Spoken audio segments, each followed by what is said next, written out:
రాష్ట్రం తరఫున హృదయపూర్వకంగా రుణపడి ఉంటామనేటువంటిది ఈ సందర్భంగా తెలియజేయాలనుకుంటున్నాను మేడం. ఇవాళ మీరు రావడం కాదు మేడం, మీతో పాటు దేశ ఆర్థిక వ్యవస్థను మొత్తం తీసుకొచ్చారు.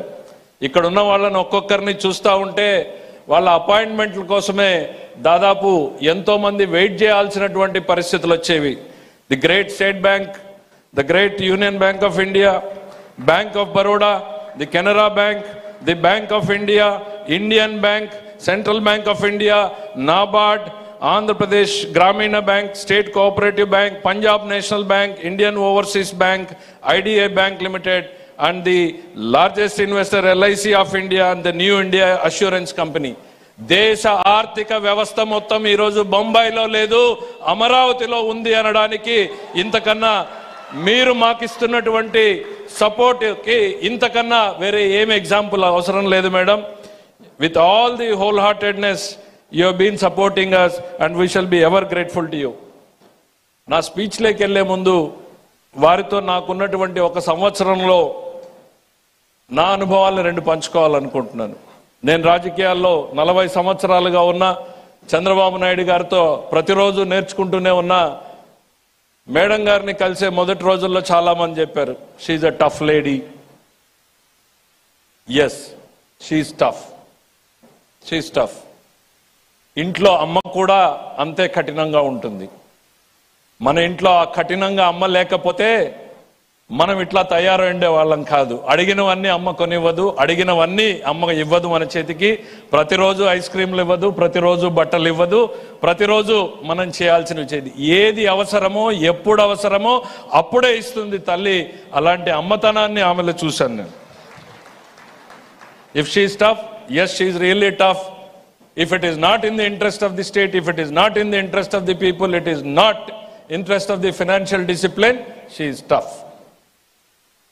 కోపం ఎక్కువ అంటారు madam, I'm taking liberty please. కోపం ఎక్కువ అంటారు.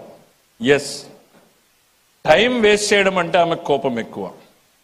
ఎవరైనా టైం తీసుకుంటే, if she gives a time, amazing. 40 సంవత్సరాల్లో చాలా మందిని చూశాను నేను.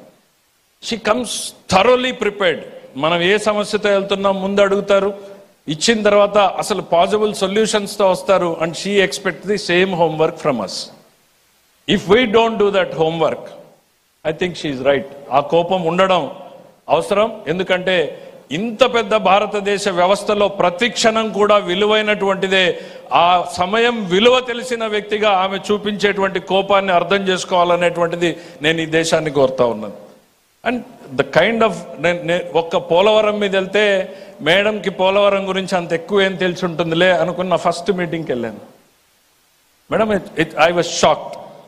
The kind of details she has on the Polavaram subject, ప్రతి సబ్జెక్ట్లో ఉన్నట్లు. ఏ కమ్యూనికేషన్ ఎప్పటి నుంచి స్టేట్ నుంచి గవర్నమెంట్ ఆఫ్ ఇండియాకి వచ్చింది, what is the government of India response to it, what is ministry of water response, water resources to it, what did the finance say. She has the thorough understanding of the issue and she comes prepared like that and she expects us to prepare like that. And we are, madam, we are trained with Chandrababu Naidu garu. We also do our homework before coming to you, ma'am. But still, there's a lot to learn from you. Every time we come, we learn a new thing.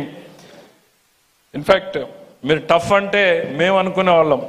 మేము పెరిగినటువంటి రాజకీయ వాతావరణంలో మా school head master కూడా చాలా tough అని. ప్రతిరోజు మామూలుగా స్కూల్ పిల్లలకి క్వార్టర్లీ ఎగ్జామ్స్ ఉంటాయి, హాఫ్ ఇయర్లో ఉంటాయి, ఇయర్లో ఉంటాయి. మా ముఖ్యమంత్రి గారి దగ్గర ప్రతిరోజు మాకు పరీక్ష. Every day is a test. మేము అనుకునే వాళ్ళం డే స్కాలర్స్గా ఉన్న మా పరిస్థితి ఇట్లా ఉంటే ఇంట్లో ఉన్న లోకేష్ గారికి పట్ల ఇంకెంత టఫ్గా ఉంటారో అనేటువంటిది. Yes, we are seeing the result. Are we not seeing the result Lokesh గారిలో? Every day we see that improvement coming up. We see the change, transformation, how he is coping up, how he is building up himself. That is the leadership of our Chandrababu Naidu garu. With these words, madam, the way మీరు ఈ double engine సర్కార్కి ఇంధనం ధనమే, ఆ ధనం వెనకుండి నడిపిస్తున్నటువంటి సీతారామన్ గారే. ఈరోజు మోడీ గారి నేతృత్వంలో ఈ దేశంలో అద్భుతాలు జరుగుతూ ఉన్నాయని, వందే భారత్లు వస్తూ ఉన్నాయన్న, కనీవిని ఎరుగని రీతిలో నార్త్ ఈస్ట్లో ఇన్ఫ్రాస్ట్రక్చర్ కారిడార్లు జరుగుతూ ఉన్నాయన్న, డిఫెన్స్ రంగంలో అద్భుతాలు జరుగుతూ ఉన్నాయనుకున్నా కూడా, దేశం మొత్తం మీద కూడా ఇటు రైల్వే నెట్వర్క్, రోడ్ నెట్వర్క్ పెరుగుతూ ఉంది అనుకున్నా కూడా, హాస్పిటల్స్, స్కూల్స్కి సపోర్ట్ పెరుగుతూ ఉంది అనుకున్నా కూడా, ఇవన్నీ కూడా నరేంద్ర మోడీ గారి ఆలోచనలకి సాధ్యం రూపకల్పన ఆయన చేస్తే ఆచరణ రూపం ఇస్తున్నటువంటి సీతారామన్ గారికి ఈ దేశం కూడా గుర్తుపెట్టుకునేటువంటి సేవలు అందిస్తా ఉన్నారు ఆవిడ అనేటువంటిది గుర్తు చేస్తా ఉన్నా. ఆవిడ ఎట్లా పనిచేస్తారంటానికి ఒకటి ఎగ్జాంపుల్, ఒక క్షణం వేస్ట్ చేయరు అంటానికి జిఎస్టీ రిఫార్మ్స్ అని మొన్న ప్రధానమంత్రి గారు అనౌన్స్ చేశారు.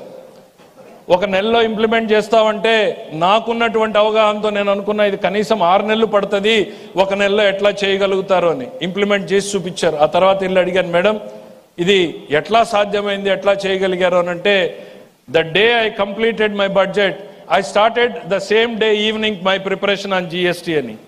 That shows our commitment towards the nation. ఒక మార్పు తేవాలి అని అంటే ఒక అయిపోయిందిలే బడ్జెట్ అని రిలాక్స్ అవ్వకుండా అదే రోజు సాయంత్రం జిఎస్టీ మీటింగ్ పెట్టుకుని 6 నెలలు హోంవర్క్ చేసి ఒక అద్భుతమైనటువంటి రిఫార్మ్ ఈ దేశంలో తీసుకొచ్చారు. జిఎస్టీని ఇంప్లిమెంట్ చేయాలా లేదా అన్నటువంటిది గత ప్రభుత్వం 10 సంవత్సరాలు కొట్టుమిట్టాడితే, ఈ ప్రభుత్వం నరేంద్ర మోడీ గారి ప్రభుత్వం వచ్చిన తర్వాత జిఎస్టీ ఇంప్లిమెంట్ కావడం, జిఎస్టీలో మార్పులు తీసుకురావడం, సరళీకృతం చేయడం అన్నీ కూడా చేయగలిగారు అంటే ఈ దేశం పట్ల, ప్రజల పట్ల ఉన్న చిత్తశుద్ధి ఈ ప్రభుత్వానికి ఎటువంటిది అనేటువంటిది మనం అర్థం చేసుకోవాలి. దాన్ని వెనకుండి నడిపిస్తున్నటువంటి మేడం గారి కృషిని కూడా మనం అందరం కూడా గుర్తించాలనేటువంటిది నేను చెప్తా ఉన్నాం. వారికి ఒక ప్రత్యేకమైనటువంటి శైలి ఉంది. నార్మల్గా బడ్జెట్ స్పీచ్లు అంటే చాలా బోరింగ్గా ఉంటాయి, కానీ ఆ బడ్జెట్ స్పీచ్ను కూడా ఆసక్తికరంగా చెప్పగలరు ఆమె.